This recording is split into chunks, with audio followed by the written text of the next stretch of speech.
ایک قلمدان تھا، اس نے کہا کہ میں اس قرآن کا مقابلہ کروں گا۔ کہا کرو مقابلہ۔ اس نے کہا کہ اس نے سورہ قاریہ کا مقابلہ کیا۔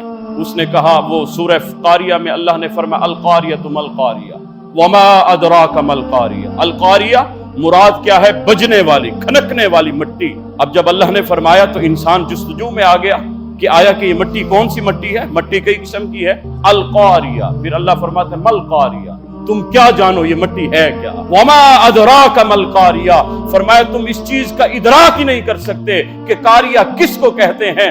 اس نے ایک اور کافر تھا، اس نے کہا میں قرآن کا مقابلہ کروں گا۔ اس نے کہا الفیل مل فیل وما ادراک مل فیل۔ اب ذرا اس کی عقل کا ذرا تقابل کیجئے گا، اس کی عقل ذرا دیکھیے گا۔ اس نے کہا میں قرآن کا مقابلہ کرتا ہوں۔ اس نے کہا الفیل مل فیل، ادھر تو اللہ نے فرمایا القاریۃ مل قاریہ، اس نے کہا الفیل۔ الفیل کا مطلب ہے ہاتھی۔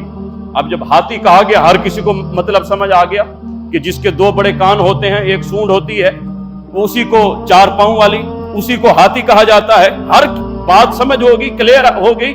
تو اس نے کہا القاریہ، اس نے کہا کہ الفیل، ہاتھی، مل فیل، تم کیا جانو ہاتھی کیا ہوتی ہے؟ اسے کہا گیا اے عقل کے اندھے، خود بتا دیا کہ ہاتھی، ہر کسی کو بات سمجھ آ گئی کہ ہاتھی، پھر کہتا ہے کہ ہاتھی کیا ہوتا ہے؟